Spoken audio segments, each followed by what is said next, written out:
Hi friends, welcome to 5 Minutes Tech YouTube channel.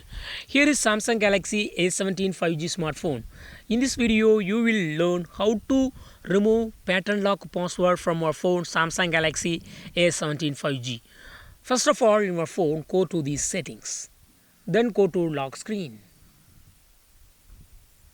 Then go to screen lock and biometrics. And it will ask your current pattern for confirmation. Click on it. Just give it. And now if you would like to remove this password completely from your phone, and if you would like to use no password or just swipe, you click on the swipe or none. Okay, I click on the swipe so that while unlocking you can just swipe to swipe to unlock. So no pattern is used, pattern has been removed.